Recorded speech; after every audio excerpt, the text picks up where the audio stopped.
At the start of the story, we see a village where every year on the night of the full moon, the villagers leave dead animals outside their homes so that the wolf living in the cave outside the village will prey on those animals instead of attacking the villagers themselves. Now we meet a girl called Valerie who would always meet a boy named Peter under the pretense of fetching water. They were very close friends and would secretly mate each day, away from the villagers' watchful eyes. As time went by, their friendship blossomed into love, and it had been 10 years since they first fell for each other. Peter and Valerie were now grown up. Peter worked as a woodcutter in the village and still met Valerie in secret. However, this time, Peter finds out that Valerie is about to marry a boy called Henry, who worked as a blacksmith in the village. Their marriage had been arranged because Henry, as well as being a blacksmith, came from a wealthy family, which meant that after the wedding, Valerie's mother would receive a large sum of money. Furthermore, Valerie's mother believed that Valerie would also be happy with Henry. Peter tells Valerie that they should run away somewhere far away where they can live together, and Valerie agrees. She is even prepared to leave her family behind for Peter. Just as they're about to escape on horseback, the church bell rings out in the village, signaling that the wolf has killed someone. When Valerie asks the villagers who has died this time, they tell her that the wolf has killed her sister. On hearing this, Valerie is utterly devastated. She cannot believe that her sister Lucy could be dead. But when she sees everyone mourning Lucy's death, she is forced to accept the truth. Henry also arrives, bringing flowers for Lucy as a tribute, but Valerie does not even glance at him. She has no interest in him. Henry, together with his friend, leaves the place. After he leaves, Valerie's mother tells her that before she was married, she too loved another man. But after marrying her father, Césaire, she eventually came to love him. As the villagers continue talking, Valerie discovers that Lucy was also in love with Henry. But when Lucy found out that Henry loved Valerie instead and wanted to marry her, she decided to take her own life. Valerie had no idea about any of this. Lucy never told her about her feelings for Henry. When Peter arrives to pay tribute to Lucy, Valerie's mother, knowing about Valerie and Peter's love for each other, sternly tells Peter to stay away from her daughter because he has nothing to earn and cannot look after Valerie properly. Hearing all this, Peter leaves. Meanwhile, Henry's friends rally the village men, saying, "How long are we going to keep living in fear of the wolf? We must hunt it down and free ourselves from this terror." Everyone agrees. They want to get rid of the wolf at any cost. They decide to go after it at night. One man suggests waiting for Father Solomon, who could help them kill the wolf, but no one listens to him. They all set out to hunt the dangerous wolf. As they leave, Valerie tells Peter to take care of himself, saying, "I've already lost Lucy, I don't want to lose you as well." But Peter coldly tells her, "From now on, our paths are separate. You should marry Henry." Valerie cannot understand why Peter is suddenly behaving like this. Meanwhile, Henry meets Valerie one last time before the hunt and gives her a bracelet before leaving. As the villagers head into the forest, Valerie secretly follows them. In the middle of the woods stands a grandmother's house, where Valerie stops and tells her grandmother, "Lucy was my sister, yet I never knew she loved Henry." A grandmother explains, "Everyone has secrets they don't share with anyone." She then gives Valerie a beautiful red dress, telling her to wear it at her wedding. However, Valerie replies, "It doesn't feel like a wedding. It feels as though I'm being sold off." Meanwhile, the villagers continue their hunt, reaching the caves in the mountains where they believe the dangerous wolf lives. They split into two groups when they come across two diverging paths. But further ahead, they encounter another fork in the road. This time, Henry insists that they should stick together, but Peter refuses and takes a different path. This forces Henry and his father to take another route. Suddenly, the wolf attacks Henry's father, killing him. However, before it can do any more harm, the rest of the villagers arrive and manage to kill a wolf. Meanwhile, on the other side, Valerie wakes from a dreadful nightmare. She leaves her grandmother's house and heads towards the village, unaware that something is secretly watching her and following her back into her grandmother's home. Upon reaching the village, Valerie sees everyone celebrating, believing they have killed the wolf. But Henry's family is not celebrating. His father has died. Valerie goes to Henry to comfort him, saying, "Your father was very brave. He must have fought the wolf courageously." Henry, racked with guilt, tells her, "I was so close to the wolf, but I was too frightened to save my own father." Overcome with anger and sorrow, Henry tells Valerie to leave. At that moment, Valerie notices her mother mourning Henry's father's death deeply, and she realizes that before marriage, her mother had loved Henry's father. Valerie confronts her mother, asking, "Why didn't Lucy and Henry get married?" Her mother reveals the shocking truth. Lucy was Henry's father's daughter, meaning Henry and Lucy were half-siblings. This is why their marriage never happened. Valerie's father, Cesar, always believed Lucy was his daughter, but in reality she was Henry's father's child. Soon, Father Solomon arrives in the village with his entire army, accompanied by his 2 children. His wife had been killed by a wolf, fueling his relentless mission to hunt down and eliminate all dangerous wolves. However, the villagers insist they have already killed the wolf and no longer need his help. But Solomon warns them this is not the wolf that has been terrorizing your village. The villagers refuse to believe him, arguing, "For generations we have fought against this wolf. We know which wolf was preying on our people." To make them understand, Solomon shares his story. "My wife was also killed by a wolf. On the night of the full moon, when I was hunting the beasts with my friends, it killed many of them. However, during the fight, I managed to break the wolf's paw, which I still keep with me. Any human who is bitten by a wolf on the night of a full moon will turn into a wolf permanently. That's what happened to me wife. I had no choice but to kill her with my own hands. My children believe their mother's death was caused by a wolf." One of Solomon's men then tells the villagers that every 13 years a blood moon night occurs. On this night, if the werewolf bites a human, that person will also turn into a wolf. Normally, a wolf bite only kills, but during the blood moon, it has the power to transform humans into wolves. This terrifying transformation lasts for 3 days. The villagers are warned to stay indoors for these 3 days, otherwise the beast might turn someone into one of its own. Despite the warning, the villagers refuse to listen. They still believe they have already killed the right wolf. Solomon, however, warns them, this wolf won't die so easily because it can change its form into a human. That monster's hiding among you, living as one of the villagers. Hearing this, fear creeps into everyone's hearts for a moment. But soon, they decide to celebrate the supposed victory, believing the danger's over. As night falls, the villagers come out of their homes and begin rejoicing. They have no idea that they are about to face a much greater threat. During the celebration, Valerie notices Peter dancing with another girl. Wanting to make him jealous, she starts dancing with a friend. She wants to show Peter that she is happy without him, but deep down she is heartbroken. Henry, furious, shoves Peter and accuses him, "You ran off into the caves, which is where my father died." The two start fighting, but Valerie steps in and stops them. Later, she confronts Peter, asking, "You don't love that girl, so why are you dancing with her?" Peter ignores the question, saying, "I can't give you expensive gifts." Valerie replies, "I don't want anything from you," and moves closer to him.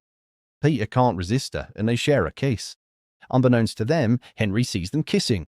Soon, more people arrive, forcing Peter and Valerie to leave. Meanwhile, as the villagers continue celebrating, the real and powerful werewolf attacks. It begins slaughtering many people. Solomon and his men, who were prepared for such an event, try to capture the beast, but he's far too strong. Solomon exclaims, "I've never seen a wolf this powerful. We need a plan to kill it." Furious, he turns to the villagers and yells, "I told you the real wolf was still out there, but no one listened to me."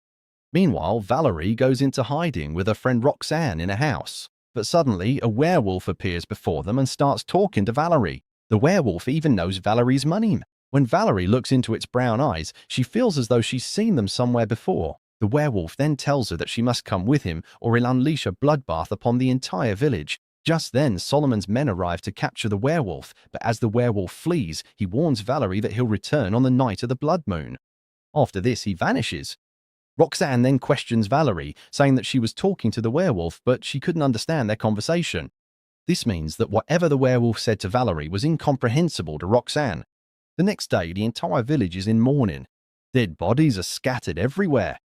Solomon declares that this beast is extremely powerful and that this bloody cycle has been going on for generations. He states that each new generation is becoming stronger than the last. He then asserts that the beast must currently be in human form and has not gone far from the village. Solomon orders a thorough search of the entire village.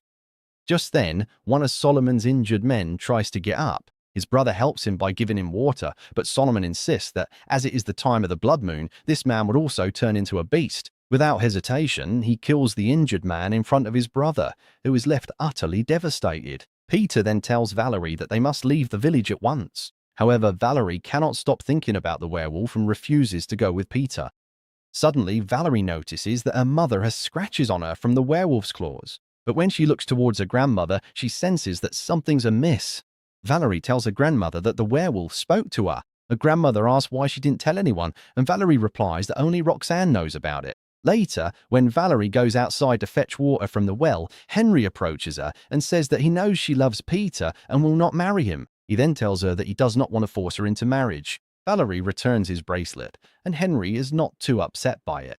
At the same time, Solomon's men capture Roxanne's brother because he has been mute since childhood. They suspect he knows something about the werewolf. They begin torturing him, demanding that he reveal the identity of the human werewolf. However, since Roxanne's brother cannot speak, Solomon's men lock him inside a steel box and light a fire underneath it. His body begins to burn, but Solomon does not stop. He keeps him inside the box for a long time, eventually burning him completely. After some time, Roxanne tries to save her brother by offering Solomon 4 silver coins in exchange for his release. However, Solomon refuses the offer. Roxanne then tries to seduce him by taking off her clothes, but he also rejects this offer. Finally, Roxanne claims that she can reveal something important about the werewolf hiding among the villagers. Solomon then presents Roxanne before the entire village. There, she reveals the truth, that the werewolf once spoke to Valerie. Upon hearing this, Valerie also confesses that the werewolf told her if she went with him, he would leave the village forever. Solomon concludes that the werewolf is in love with Valerie. Seizing this opportunity, he plans to capture the werewolf and therefore takes Valerie captive. Meanwhile, Solomon releases Roxanne's brother as promised, but it is too late. He is already dead. Seeing this, Roxanne is devastated. On the other hand, Peter learns that Solomon plans to sacrifice Valerie. He waits for the right moment to rescue her. Henry also offers to help save Valerie, as he's a blacksmith and can unlock her shackles. Peter agrees to this plan. They also include Father August in their team so that they can free Valerie as soon as possible. Meanwhile, Henry's busy with his work when Valerie's grandmother approaches him. She tells him that she suspects he is the werewolf. However, Henry replies that when his father was killed in the cave, he remembered the scent of the werewolf, and he smells the same scent from her. He also points out that she lives alone in the forest, which makes him suspect that she is the werewolf. Hearing this, Valerie's grandmother leaves. Shortly after, Peter and Father August attempt to evade the guards according to their plan, but Father August gets captured. Solomon's men then bring Valerie before the entire village, dressing her in the iconic red cloak. They believe that the werewolf will be unable to resist her beauty and will come for her. All of Valerie's so-called friends come to see her for the last time and openly air their grievances against her. Valerie is heartbroken to hear how her friends truly feel about her. Losing hope, she sits in despair. Time passes and night falls, but there is still no sign of the werewolf. Solomon's men hide nearby, waiting to ambush the beast as soon as he tries to take Valerie. Peter sets the place alight to create smoke and block Solomon's view of Valerie. Taking advantage of the situation, Henry begins unlocking Valerie's shackles. However, a guard catches Peter setting the fire, which leads to a fight between them. More guards arrive, and Peter is eventually captured and locked inside the same steel box where Roxanne's brother was burned. Henry successfully frees Valerie and takes her to a meeting point where Peter was supposed to be waiting with the horses. But Peter is not there. Valerie begins to suspect that Henry is the werewolf and pulls out a knife. However, Henry convinces her that he is not the werewolf. At that moment, Solomon's men arrive to capture them. An arrow from a bow strikes Orly. To escape, Valerie and Henry take refuge in the church, but Solomon refuses to let them in. Just then, the werewolf arrives and attacks the villagers. During the fight, the werewolf severs Solomon van End. The werewolf then tells Valerie that if she goes with him, he'll spare the villagers. Seeing the terror among the villagers, Valerie agrees to go with him. However, by then, dawn breaks, and the sunlight burns one of the werewolf's hands, forcing him to flee. Solomon then tries to take Valerie away again, but one of his own men stops him, reminding him that he has been bitten by the werewolf and will soon turn into one himself. The man tells Solomon that he has to kill him before that happens. Solomon protests, saying he came to protect the village, but the man reminds him that he had killed his own injured brother. With that, he executes Solomon. Valerie then has a vision in which her grandmother's eyes and ears appear enlarged. Suddenly, in the vision, her grandmother attacks her, causing Valerie to wake up in shock. Valerie then takes a basket with something inside and sets out for her grandmother's house.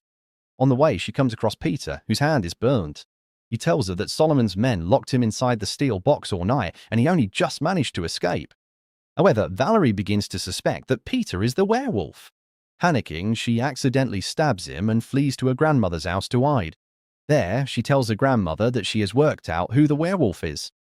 Just then, Father August arrives and tells Valerie that he had no choice but to kill her grandmother. At that moment, Valerie realizes that the true werewolf is none other than her father, Auguste. Auguste confesses that he never earned any respect or wealth in the village, so he went to the city and achieved everything he wanted. However, he wanted to take his children with him, so he waited for the night of the blood moon.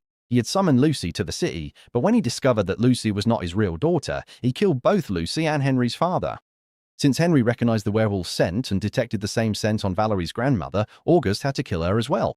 Auguste then tells Valerie that if she allows him to bite her, she will also become a werewolf like him. However, Valerie refuses, as she does not wish to become a monster. Just then, Peter arrives to rescue Valerie, but Auguste beats him mercilessly. Valerie then distracts her father and attacks him with a silver-clawed hand she had hidden in the basket. Peter and Valerie then dispose of Auguste's body in the river, making sure no one in the village discovers the truth. As Peter has been bitten, he is destined to become a werewolf, so he leaves for good. Henry remains behind to protect the village, and no werewolf ever returns. One night, a werewolf appears before Valerie, and she realizes that it is Peter. And with that, the film comes to an end. So if you enjoyed this video, please do subscribe to this channel.